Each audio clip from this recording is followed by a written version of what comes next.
everyone! Welcome to Ate Nor's Kitchen. Today, I'm going to cook a chicken feet. Papansampulutan. Yan. Okay. Our ingredients: cornstarch, fermented black beans, garlic, red and green long chili, 1 teaspoon of sugar, soy sauce, oyster sauce.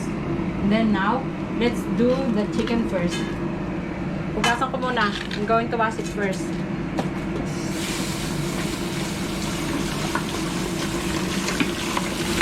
Tapos, tatanggalin ko yung mga kuko niya. Okay? Okay, now, natanggal ko na lahat ng kuko niya. I'm done with the nails of chicken feet. Now, I'm going to blanch this first with the boiling water, in a boiling water, para matanggal yung konting dumi, lansa.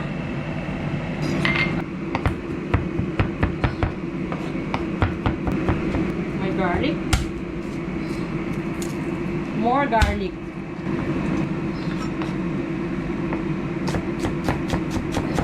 Okay, our chicken feet, I think it's okay now.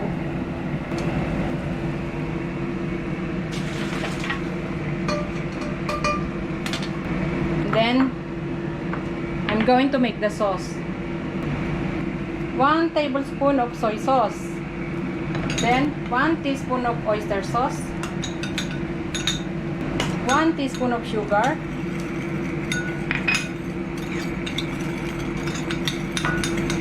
And this cornstarch, we will dissolve this in water. Ito yung palapot natin. Mamaya. Okay? Now we're going to fry our garlic.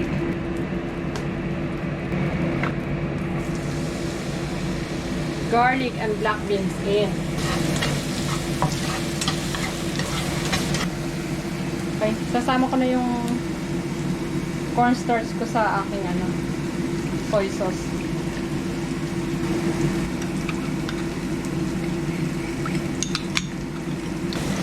Natin ating green and red long chili.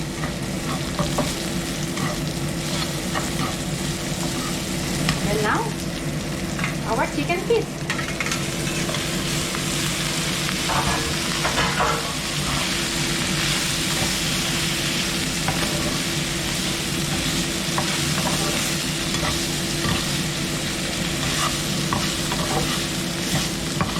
Stir fry in a few minutes.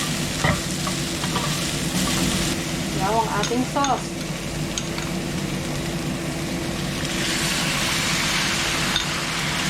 Low heat lang.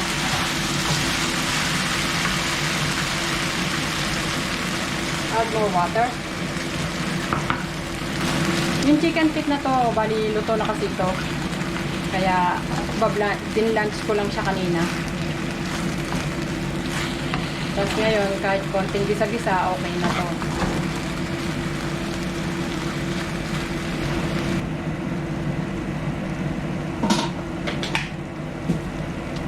1/4 teaspoon pan sugar.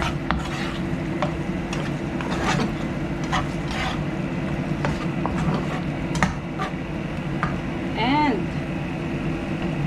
more green and red chili. Okay. It's done.